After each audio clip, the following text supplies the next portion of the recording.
Hello everyone and welcome back to Ashtoons the vlog number 200. Woohoo, who cares?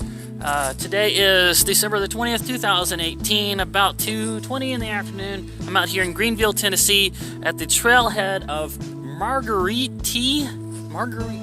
This is not how you spell margarita, so however this is pronounced, Margette Falls.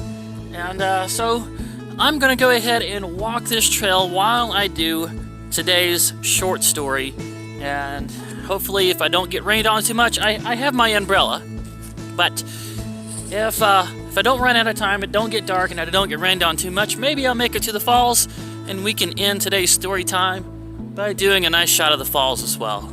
So join me. Today's story time is going to be simply, why do I love video games so much? What is it about them that just keeps me so enamored where I can just disappear into a game for quite literally days? Is that healthy? Why do I do that? What is my obsession? Well, I'm going to put the question to you guys as well. Have you ever marathoned a TV show? Have you ever...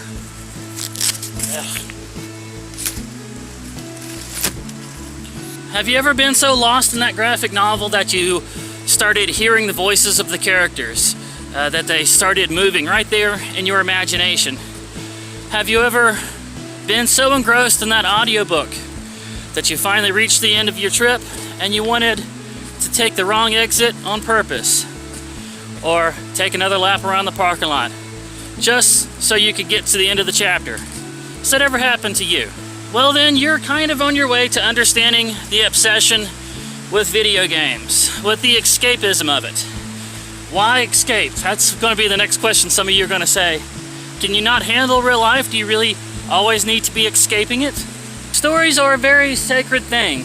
They give us the ability to step out of ourselves, to see things from a different point of view, and to be more open-minded and aware of other people's struggles that we've never experienced ourselves. To be a more rounded person, more compassionate in general. Just to give you a small for instance, there was not a lot of people that understood the struggle of orphans in England until the popularity of Oliver's Twist. I've been able to kind of see the struggles of a geisha through the story of a geisha, despite that terrible movie adaptation. And I've lived as a sailor through Mark Twain. I've seen life through the eyes of an Aborigines in Australia through the story of Boomerang Hunter. So many lives, so many points of view.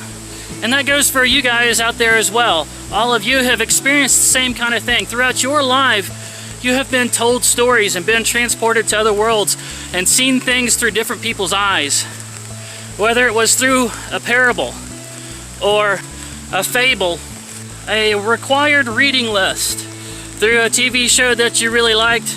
It doesn't seem to matter where the story's coming from, but the human ability to imagine, to build a world in your head and see things from the other side is essential for being able to get along with each other and realize that your own perspective and your own opinion is not the only thing out there, and it's not the most important thing either. If you think about it, when God wanted to give us a standard for living, a guide if you will, He didn't give it to us in the form of a giant mural.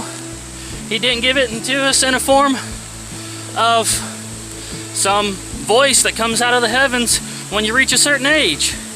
There's lots of ways that God could have come up with to give us our guide in life, but He chose to give it to us in the form of a book, of a story, of characters, development, portrayal, death, Psalms, Proverbs, all kinds of ways that we can read, see it in our imagination, watch it come to life, hear the characters, build the world in our minds.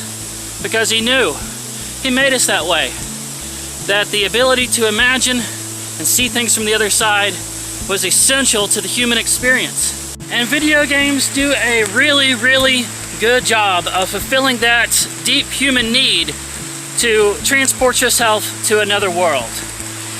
Because in a video game, you're not just passively listening. You're not just passively reading or watching. You are participating. Your decisions make a difference in what happens to the character. There are elements of play, there are elements of risk, and there are elements of skill development, all inside the video game that's transporting you to another world. So yes, believe it or not, I get as much out of a good video game as you would get out of a classic movie, a good book, a stage play, or any other classic form of media. Video games have been around now for 40 years. They've developed into their own art form, and they're here to stay. Well guys, we made it here. We're at the falls. Wow. The scope of this is really hard to bring through the camera. Just take my word for it. The top of those falls are about 25 feet up there. Man, this has been one gorgeous trail to walk with a really awesome finale. Love this. I climbed all the way to the top. Here's that same waterfall from the top. And then it continues on.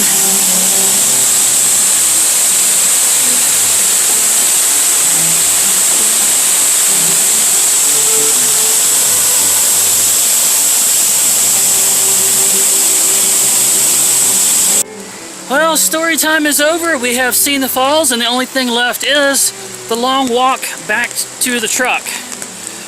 So for the next 5 minutes, all I'm going to do is gush about my top 6 favorite video games of all time. If you don't want to hear that, go ahead and end the video now. Let me first say, please hit the thumbs up like button. Leave comments, questions, suggestions, and requests. Subscribe if you haven't already, and hit the bell icon to become part of the notification squad. And look forward to seeing you in the next video. Okay, for the rest of you sticking around to hear about my favorite video games, let's get right into it. Starting with Mario 2 for the NES.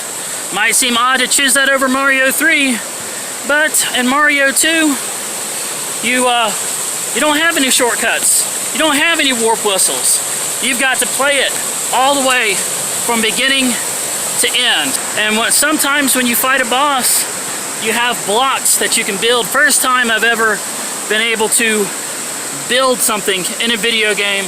You can build a barricade in front of the boss so he can't hit you, then take the rest of the blocks and throw it over the top. You can have your own creative spin on how to defeat bosses. You have to dig down. You have to climb up. It's not just scroll to the right, scroll to the right. That game brought me to another world. It's the first one to do that. When I got to the wells that did the whole water spout, I shot you into the clouds. I could feel the water on the bottom of my shoes. And when I was sliding around and with ugly looking gremlin hornet things trying to hit me with pitchforks, I could feel the frigid air. It's the first time that a game had transported me to another world like that. Mario 2 will always hold a very dear place in my heart.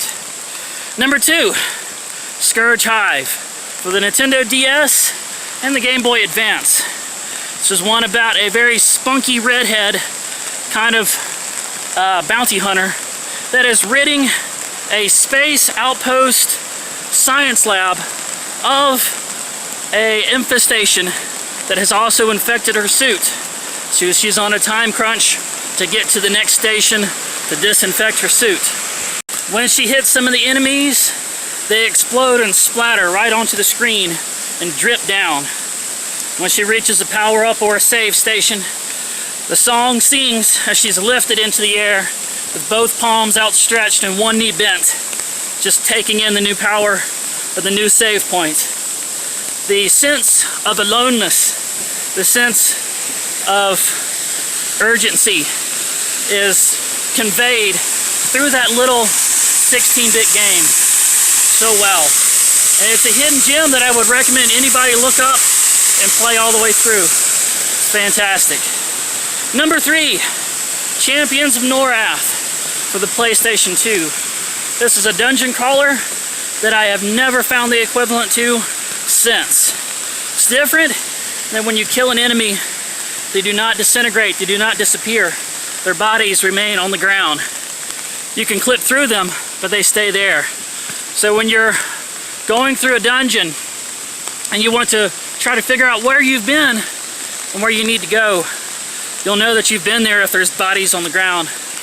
You get washed up on a tropical island. You go through frozen mountaintops.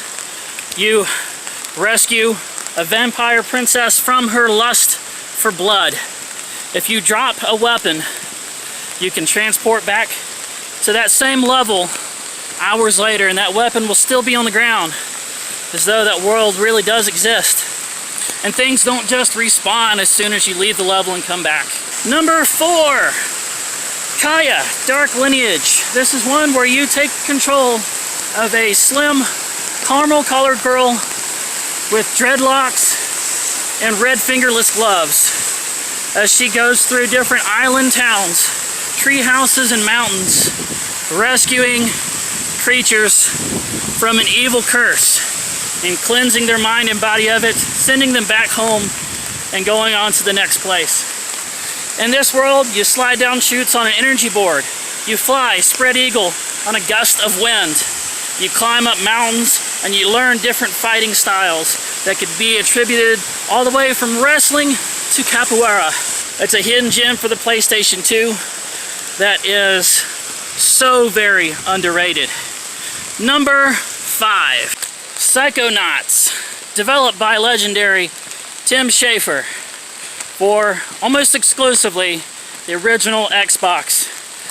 This game is really hard to describe because it just goes through so many different types of levels. There's one where you are a kaiju monster terrorizing a town of tiny lungfish.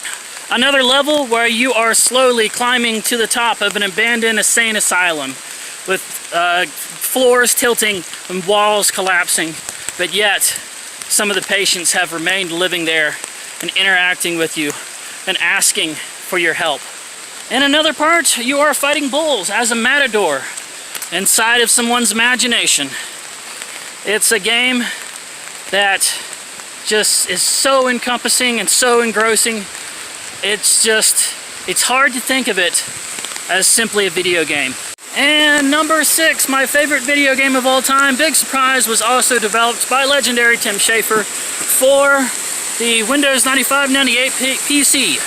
It's a point-and-click adventure game called Grim Fandango, where you play the very charismatic, very dead Manny Calavera as he fights his way through the Mexican Day of the Dead afterlife to his next level of heaven, fighting corrupt businessmen, evil scientists, befriending demons, and in general being one of the best businessmen the afterlife has ever seen, the Midas touch, as he takes over a casino and also a steamship.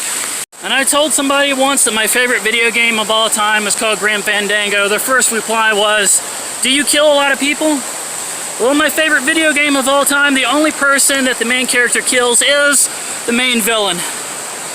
The other two main villains, the evil scientist, is scared off by a fake note. And the biggest henchman dies by accident as he's delivering his evil monologue to Manny near the end finale.